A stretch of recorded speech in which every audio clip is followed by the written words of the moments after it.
ఇప్పుడు మనం చూద్దాము. ప్రాపర్‌గా మనం ట్రెండ్ లైన్ ఎలా డ్రా చేస్తామో, హైయర్ టు హైయర్ ఎలా మనం క్యాండిల్స్ ఫార్మ్ అయితే ఎలా ట్రేడ్ తీసుకుంటాము. ఫర్ సపోజ్ ఇక్కడ ఒక విషయం మీరు అబ్జర్వ్ చేయండి మార్కెట్‌లో. ఇప్పుడొచ్చేసి ఇక్కడొక గ్రీన్ క్యాండిల్ ఫార్మ్ అయింది. దాని తర్వాత దాని పక్కనొచ్చేసి ఒక రెడ్ క్యాండిల్ ఫార్మ్ అయింది. Okay. Green candle, red candle. Okay. ఇప్పుడు ఈ గ్రీన్ క్యాండిల్ ఉంది గదా!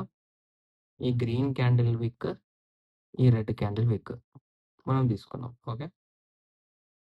ఈ 2 ఉన్నాయి. ఒక్క నిమిషం. ఇది కొంచెం పక్కన చెప్తాను. ఓకే. ఇప్పుడు ఎగ్జాక్ట్‌గా ఇలాగే ఇక్కడ పక్కన ఉంది. ఇలా ఉంది. ఓకే. ఇలా ఉంది. సార్ ఇది మేము యాస్ ఏ ట్రెండ్ లైన్ తీసుకోవచ్చా అని డౌట్ అడిగారు. తీసుకోవద్దు.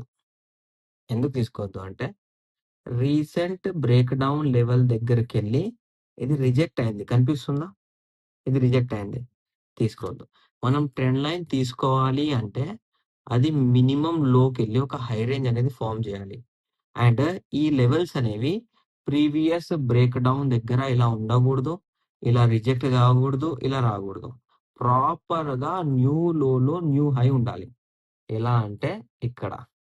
ఇదొచ్చేసి high to low. Sorry. High to high. High to high.